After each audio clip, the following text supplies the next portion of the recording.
¿Qué tal? Hoy vamos a explorar unas ideas, bueno, bastante profundas, que nos llegan desde el cosmos, pero que tienen todo que ver con nuestra vida aquí. Así es. Vamos a hablar de cómo una perspectiva, digamos, astronómica, inspirada en gente como Neil deGrasse Tyson, puede cambiar cómo vemos la civilización, la verdad, incluso nuestro lugar en el universo. Suena interesante. Nos basaremos en una charla de Tyson, ¿verdad? Para sacar esas ideas que como que nos sacuden un poco. Exacto. La idea es desempaquetar esos conceptos que desafían lo que damos por sentado. Contrastar la intuición, que a veces nos falla, con un análisis más científico. Ver las cosas con un lente más amplio. Como si viéramos la Tierra desde lejos, ¿no? Esa es una idea central de Tyson, creo. Sí, en su libro Starry Messenger habla mucho de eso. Dice que ver nuestro planeta desde el espacio podría como diluir muchos de nuestros conflictos, nuestras opiniones tan arraigadas. No se trata de decirnos qué pensar entonces. No, para nada. Más bien es un empujón a que nuestras opiniones, las que ya tenemos, estén mejor fundadas, que vengan más de la razón y no tanto de la pura costumbre o la emoción. Entiendo. Ponerle más cabeza, digamos. Justo. Considerar más ángulos antes de aferrarnos a una idea. Hay un ejemplo que mencionan que me parece muy bueno para ilustrar esto. Lo del atún y el delfín. Ah, sí. El atún Dolphin Safe lo compramos porque, claro, nos preocupa que los delfines queden atrapados en las redes. Es algo que suena muy bien. Pero Tyson le da la vuelta y pregunta, ¿y el atún? ¿Qué pasa con él? Su vida como que no cuenta igual, ¿no? Exacto. Imagínate un restaurante que anuncie, hoy sándwich de delfín. Habría protestas por todos lados. Uf, sí, seguro. En ese mismo lugar vende pollo, cerdo, res, o sea, animales muertos. Y no pasa nada. ¿Por qué esa diferencia tan marcada? El delfín sí, pero el atún no. Bueno, uno podría decir que el delfín es un mamífero. Es inteligente, se ve, grácil. Claro, y eso lo hace más cercano a nosotros, quizás. Pero las vacas, los cerdos, también son mamíferos. Son inteligentes a su manera. Lo que esto muestra es una arbitrariedad muy cultural, ¿no? Sí, como que elegimos a quién proteger basándonos en simpatía. Puede ser. Tyson nos invita a ser más honestos sobre esos criterios. ¿Por qué valoramos más a unas especies que a otras? Es para pensarlo. Y hay otro ejemplo incómodo que toca, el del ratón en casa. Ah, ese también es bueno. Alguien que no quiere matar animales, que es vegetariano quizás, usa una trampa de esas que no matan, atrapa al ratoncito y lo libera humanitariamente en el parque, ¿no? Un gesto noble. Parece noble, sí. Pero, ¿es lo mejor para el ratón? Ahí está el punto, ¿verdad? Exacto, porque en la naturaleza, en ese parte, lo más probable es que ese ratón no dure mucho. Meses, si bien le va, antes de que se lo coma un gato, un ave. Mientras que en el sótano de la casa, Podría vivir años, con comida, refugio, más seguro. Entonces, la pregunta es, ¿esa liberación busca realmente el bienestar del ratón o más bien nos hace sentir bien a nosotros mismos, sentirnos compasivos? híjole, qué dilema. Nos hace cuestionar si priorizamos la realidad objetiva o nuestra propia, nuestra narrativa emocional. Y eso conecta perfecto con otra dificultad que tenemos como humanos, algo que Tyson señala mucho. Nuestra intuición es pésima para entender la estadística, la probabilidad. Cierto, como que no se nos da naturalmente. Para nada.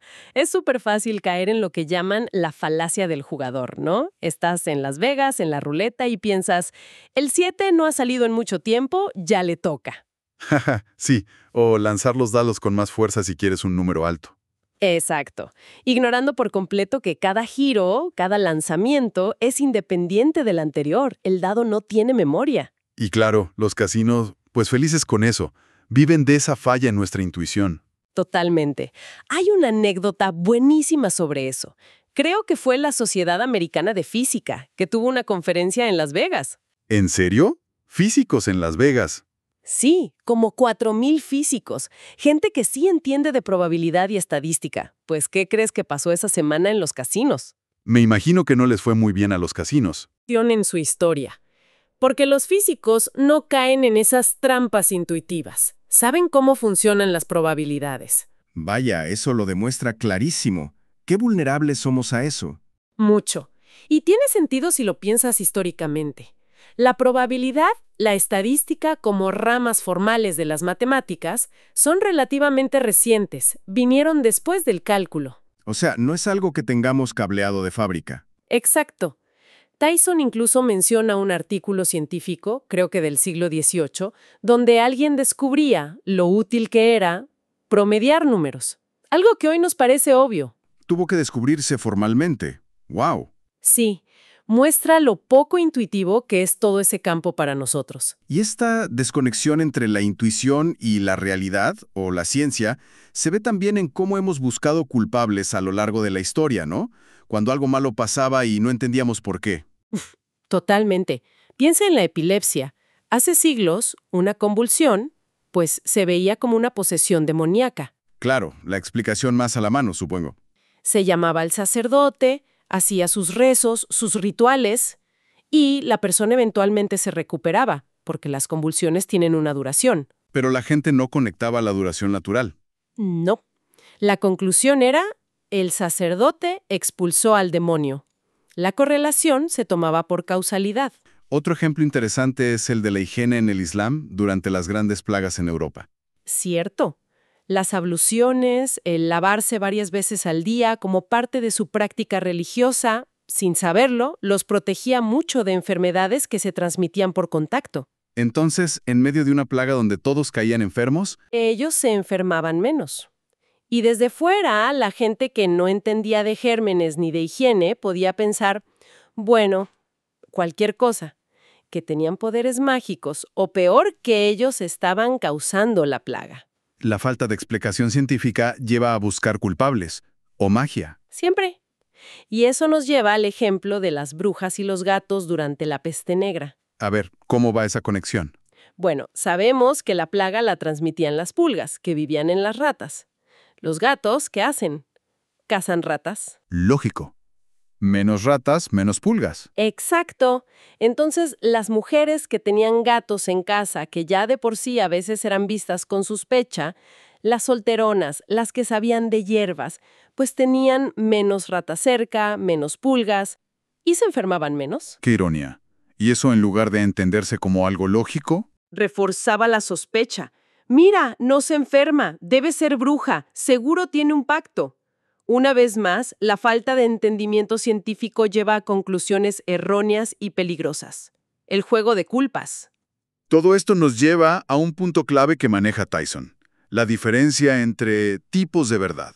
Sí, él distingue principalmente tres. Primero está la verdad personal. ¿Qué sería eso? Son nuestras creencias más íntimas, lo que sentimos muy dentro.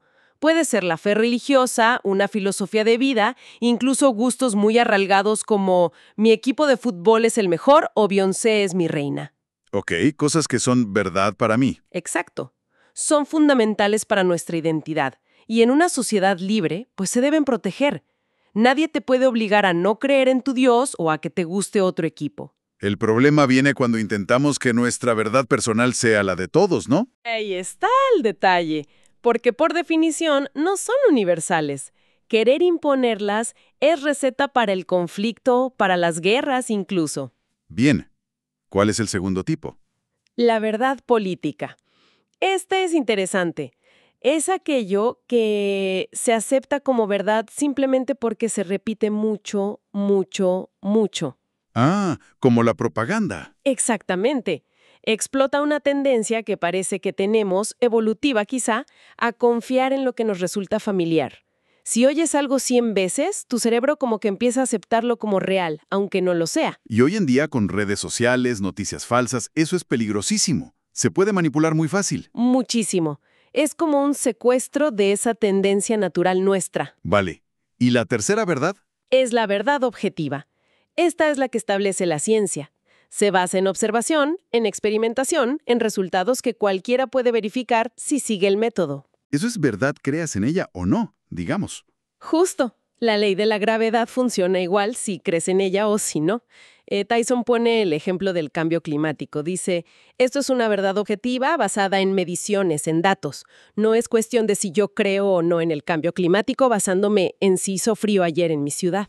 El clima local contra la tendencia global. Exacto. La evidencia científica apunta a una tendencia global y eso es una verdad objetiva, nos guste o no. Pero aquí chocamos con otra cosa muy humana, ¿no? Valoramos más un testimonio personal, emocional, que los datos fríos. Totalmente. El ejemplo del puente que usa es genial.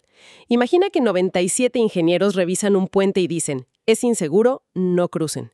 Pero otros 3 ingenieros dicen, no, sí es seguro, adelante. ¿A quién le hacemos caso? Nuestra inclinación ópula, dice Tyson, es querer ver a los ojos a esos 3 que dicen que sí.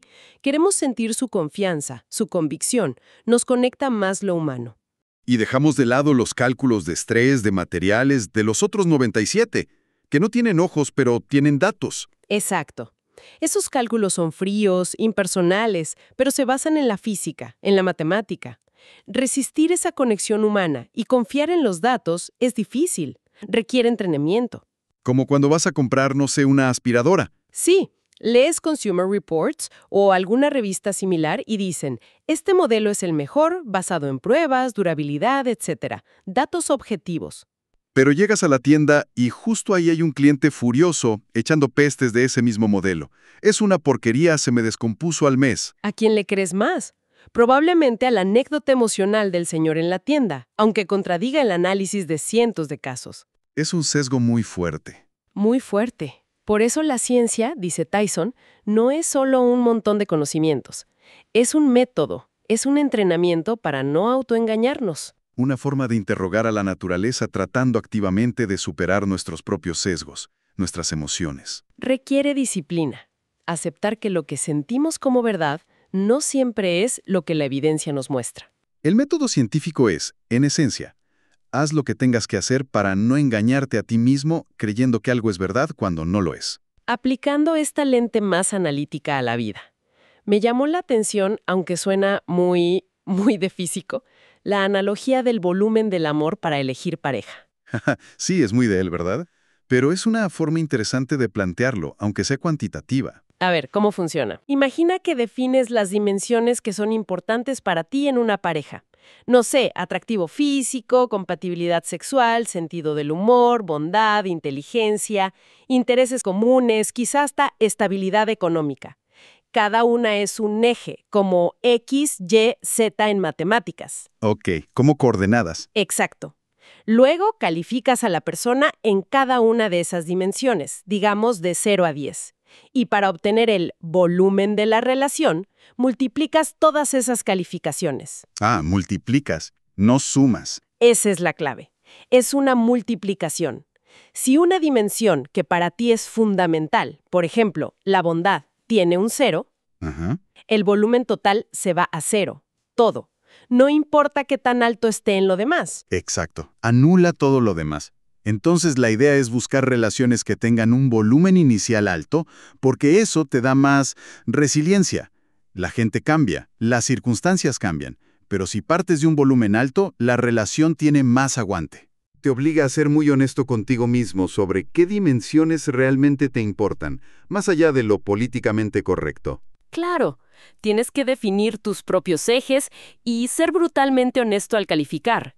Tyson cuenta que él mismo usó algo así como un espacio vectorial de 5 dimensiones para analizar relaciones. Muy él. Jaja, sí, muy él. Y esta mentalidad analítica, esta curiosidad, la conecta también con cómo aprendemos, o cómo deberíamos aprender. Dice que los niños son científicos natos. Totalmente. Un niño pequeño explora el mundo sin prejuicios, haciendo experimentos constantemente. El ejemplo del huevo es buenísimo. Sí, agarra un huevo, lo siente, lo pesa, lo huele, y luego lo tira al suelo. Crash. Y aprende. Aprende sobre dureza, fragilidad, sobre cómo se esparce un líquido, la diferencia entre la clara y la yema. Si luego ve cómo lo cocinan, aprende sobre transformación por calor. Es pura ciencia empírica. ¿Qué es eso? Vas a hacer un desorden. Estate quieto. Exacto. Apagamos esa curiosidad innata.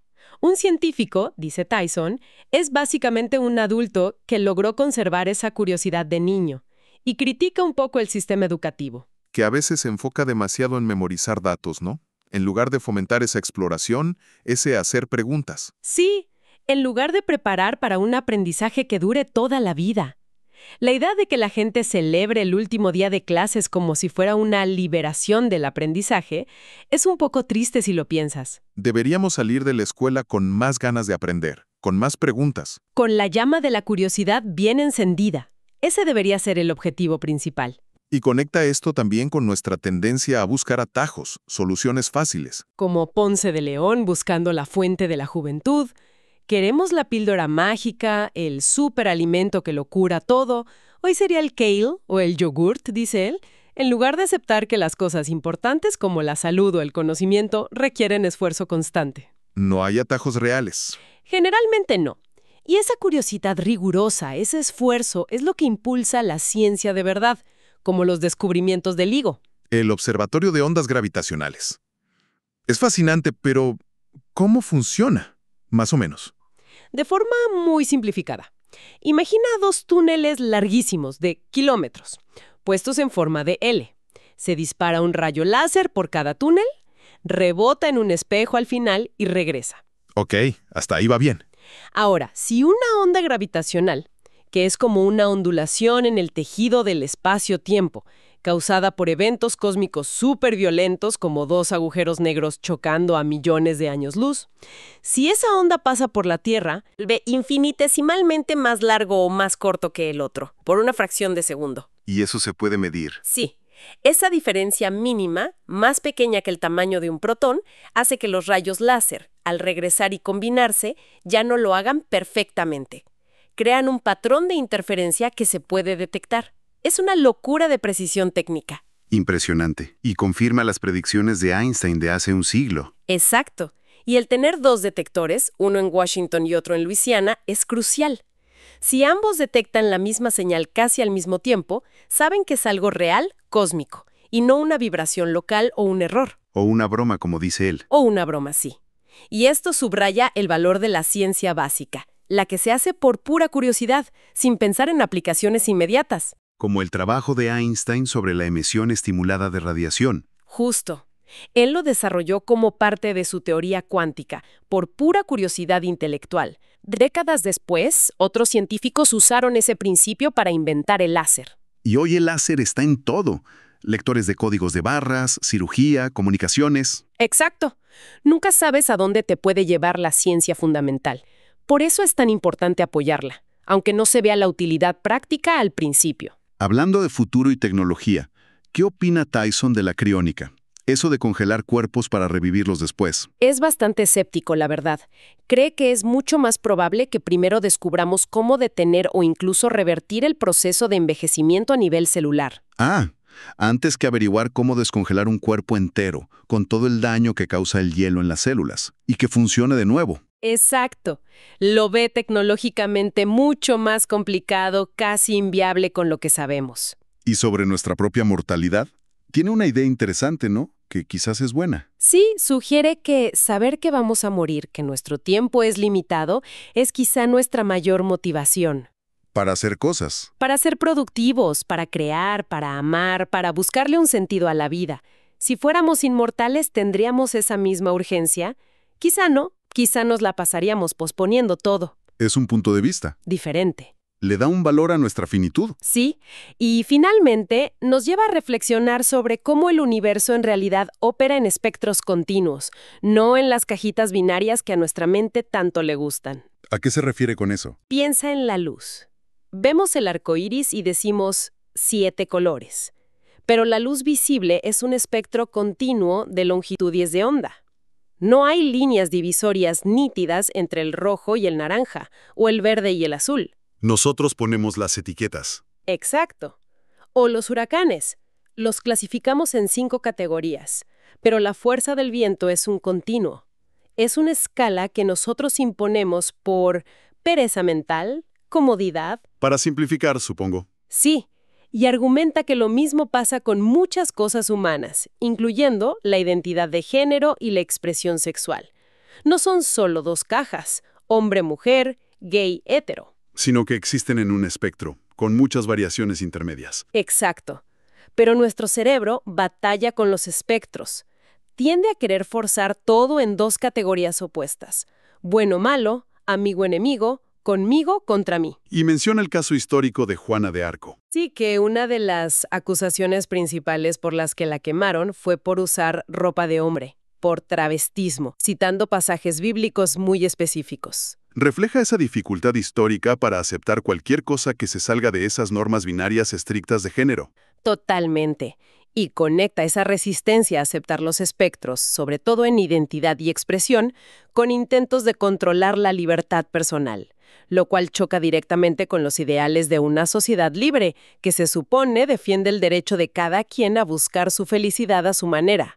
Nos recuerda que apenas en los 80s, creo, la homosexualidad dejó de ser considerada un trastorno mental por la psiquiatría. Exacto, en 1987, si no me equivoco.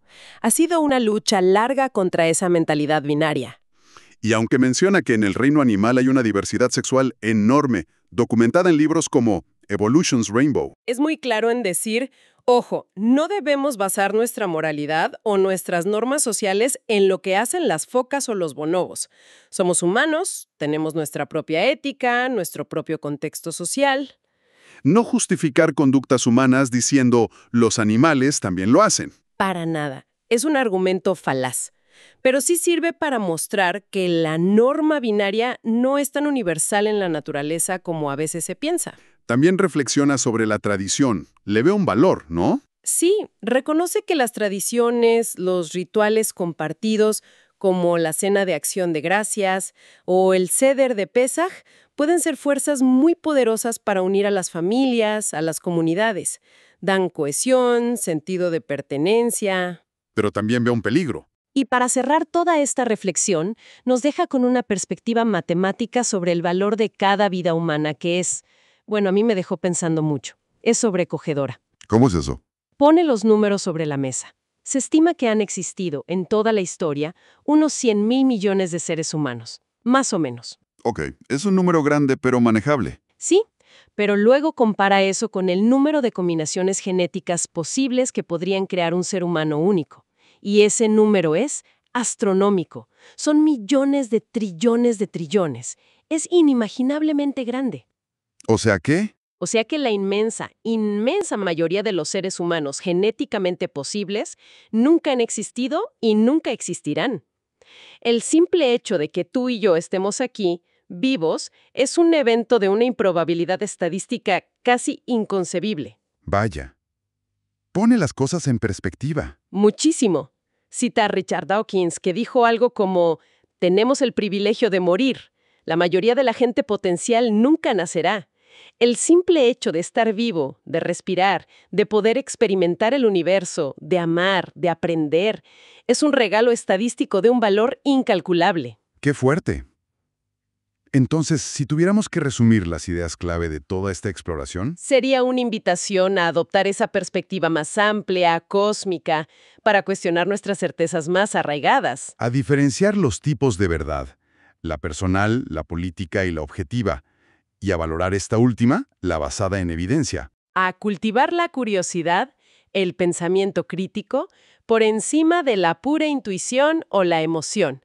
Aprender a no engañarnos.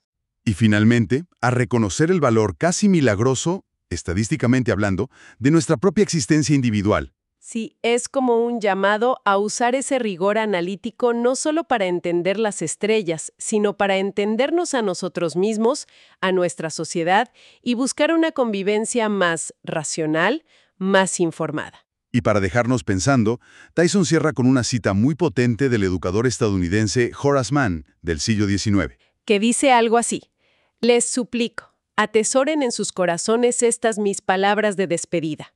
Avergüéncense de morir hasta que hayan conseguido alguna victoria para la humanidad. Avergüéncense de morir hasta conseguir una victoria para la humanidad. Es fuerte. La pregunta que nos deja flotando es, con esta visión más amplia del universo y de lo improbable y valioso que es estar aquí, ¿cuál podría ser esa victoria, grande o pequeña, que cada uno de nosotros puede buscar para la humanidad antes de que nuestro tiempo, pues, se acabe?